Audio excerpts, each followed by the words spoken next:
안녕하세요. 반갑습니다. 자, 오늘은 일본 시부야에 위치해 있는 5층짜리 규모의 단독주택에 대해서 설명드리려고 하는데요.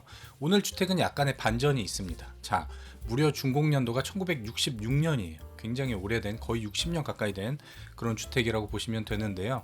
건축가는 일본의 굉장히 유명한 타카미츠 아즈마라는 건축가가 설계를 했고, 본인의 주택으로서 준공까지 맞춰가지고 현재도 본인의 따님이 계속 거주하고 있는 그런 상황이라고 합니다. 자, 이 건축물을 조금 더 자세히 보면요, 굉장히 협소한 협소주택이에요. 무려 건축 면적이 6평밖에 되지 않고요. 연면적은 총 6개 층의 규모인데 20평밖에 되지 않습니다. 그러니까 나눠 보면은 대략 한 층의 면적이 한 3평 남짓 되는 그런 주택이라고 보시면 될 것 같고요. 이게 무려 1960년대 지어진 건축물이다 보니 일본에서도 거의 최초의 협소주택으로 보고 있는 그런 추세이기도 하고요. 심지어는 안도 타다오가 이 주택에서 영향을 받아가지고 본인의 스미요시 주택을 설계했다는 그런 설도 있습니다. 그러니까 결론적으로 일본 협소주택의 거의 초창기 모델이라고 보시면 좋을 것 같고요. 우선은 위치가 굉장히 좀 특이해요. 여기 골목이 쭉 이어져 있는데 거기에 끝을 막고 있는 약간 그런 형태를 띠고 있고요. 자, 여기에서 현재 거주하고 있는 건축가의 따님이 이런 말을 했어요. 이게 준공 당시에는 엄청나게 커다란 고층 빌딩, 고층 주택이었는데 현재는 미니어처 같은 주택이 되어버렸다, 이렇게 설명을 하고 있거든요. 그도 그럴 것이 지금 여기 보시면은 준공 당시의 사진이에요. 보면 주변에 다 낮은 주택들밖에 없는데 현재 사진을 보면 이렇게 주변이 다 고층 건물들로 다 빽빽하게 들어선 것을 볼 수가 있죠. 굉장히 재밌는 그리고 현실적인 말이라고 생각이 되고요. 외관을 조금 더 자세히 보시면은 이런 형태입니다. 1960년대 사실 타카미츠 건축가 자체도 르 꼬르비제에 굉장히 많은 영향을 받았다고 합니다. 그렇기 때문에 이 외관만 보더라도 딱 꼬르비제의 건축물이 생각날 정도로 아주 비슷한 질감의 콘크리트를 가지고 있는 것을 볼 수가 있고요. 형태는 1960년대 주택이 아니라고 느껴질 만큼 굉장히 어떻게 보면 세련되고 좀 미래지향적으로 생겼다고 볼 수 있을 것 같습니다. 약간 전체적으로 삼각형 형태를 띠고 있는 것을 볼 수가 있고요. 평면도 대략 한 삼각형 형태로 생기지 않았을까라는 추측을 해볼 수 있을 것 같은데요. 여기서 굉장히 재밌는 포인트는 여기입니다. 주차장인데 차량이 뒷모습이 이렇게 삐죽하게 옆으로 비스듬히 튀어나온 게 굉장히 특이하죠. 저도 처음에 여기 주차장의 사진을 보고 굉장히 좀 끌렸던 그런 생각이 나는데요. 자, 뒷모양은 이렇고, 그러면은 주차를 어떻게 하냐, 여기 큰 길로 이렇게 나갔다 왔다 하기도 힘들 것 같은데 어떻게 주차를 할까 궁금하지만, 다음 사진 보면 반대쪽입니다. 반대쪽 골목 쪽을 보면은 이렇게 앞모양이 나와 있죠. 주차는 바로 이 뒷골목을 통해서 이렇게 넣었다 뺐다 하는 거고요. 조금 더 살펴보면은 보시면은 대략 2층, 3층, 4층 이렇게는 같은 형태 평면을 가지고 있다라고 볼 수 있고, 5층도 있다고 하면은 같은 형태지만 여기는 약간 발코니가 튀어나온 그런 형태를 가지고 있고요. 또 재밌는 게 여기가 약간 아래로 좀 내밀어져 있어요. 이거는 뭐 물 끊기는 당연한 것 같고, 약간 햇빛이랄까 어떤 프라이버시를 좀 보호하기 위한 그런 차원의 장치도 아닐까라는 생각도 해보게 되고요. 또 특이한 점 뭐가 있을까요? 현관이 이쪽으로 들어가서 약간 올라가는 형태로, 이쪽이 아마도 현관이 될 것 같다라는 느낌이 들고요. 뒤에는 약간 삐져나온 발코니가 있는데 여기는 딱 봐도 사람이 진입하기는 어려운 그런 공간으로서 실외기 정도를 놓을 수 있는 공간으로 조성해 놨다는 걸 볼 수가 있고요. 또 특이할 만한 점은 여기 이렇게 벽체가 쳐져 있는데 이 부분이 과연 이렇게 발코니로서 역할을 하는지가 좀 궁금한데, 보면은 이거는 현관 입구에서 위를 올려다본 사진인데 발코니는 별도로 없고요. 벽체로만 이렇게 마감을 해 놓은 것을 알 수가 있는데요. 굉장히 좀 저는 스마트하다고 생각된 게, 여기 보면 현관이잖아요. 문을 열면 비를 맞아요. 그런데 이 위에 발코니를 내밀어 놓음으로써 해가지고 그 비를 막아줄 수 있는, 이 현관뿐만 아니라 그 위층과 그 위층까지의 창문을 오픈하더라도 비를 막아줄 수 있는 그런 굉장히 스마트한 설계라고 저는 개인적으로 생각을 합니다. 자, 그럼 도면 보고 넘어가도록 하겠습니다. 자, 아까 말씀드렸듯이 총 5층 규모의 건축물이고요. 층은 6개 층, 지하층까지 포함해서 총 6개 층으로 구성이 되어 있습니다. 자, 우선은 입구에서 내려가게 되면은 지하 1층이 나오는데요. 이게 건축가가 거주하는 집이다 보니까 건축가의 사무실, 건축사 사무소를 별도로 지하층에 조성을 해 놓았고요. 설계도 굉장히 단순하고 옛날 느낌이 나죠.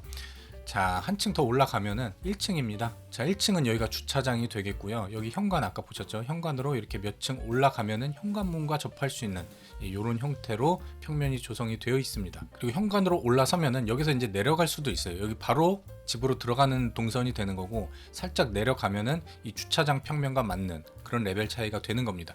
그러니까 주차장에서 이렇게 들어간다고 쳤을 때 여기서 내려가게 되면 아까 그 건축사 사무소 지하 1층이 나오게 되는 거고, 이쪽으로 올라가게 되면 이 현관으로 계단으로 같이 만나게 되는 그런 타입이라고 보시면 될 것 같습니다.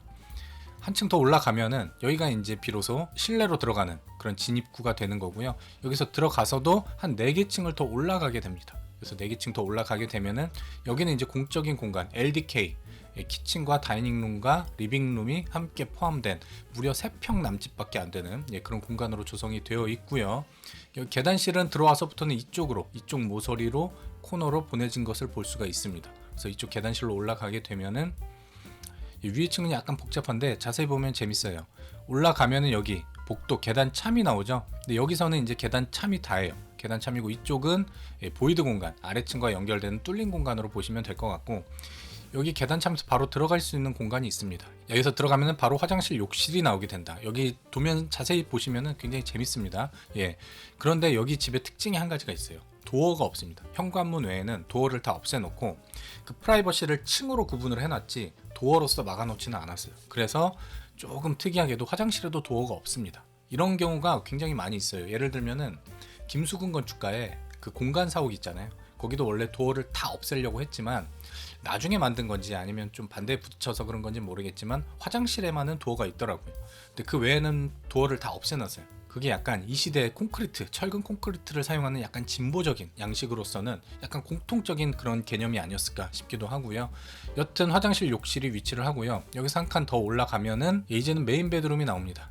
메인 베드룸 침실. 참고로 여기는 건축가 부부와 딸 이렇게 세 가족이 살고 있는 그런 주택이 되겠고요. 여기는 이제 부부의 침실이 되겠고, 한층 더 올라가게 되면은 이제 아이의 방이 나옵니다. 딸의 방이 되겠죠. 보면 여기 침대가 있고 이렇게 책상, 여기가 책상이 되겠습니다. 뒤에 책장이 있고 책상이 있고, 여기는 굉장히 재밌는 발코니가 나와 있어요. 아까 보셨던 외관에서 봤던 그 발코니가 바로 딸의 방에 위치를 하게 되는 겁니다.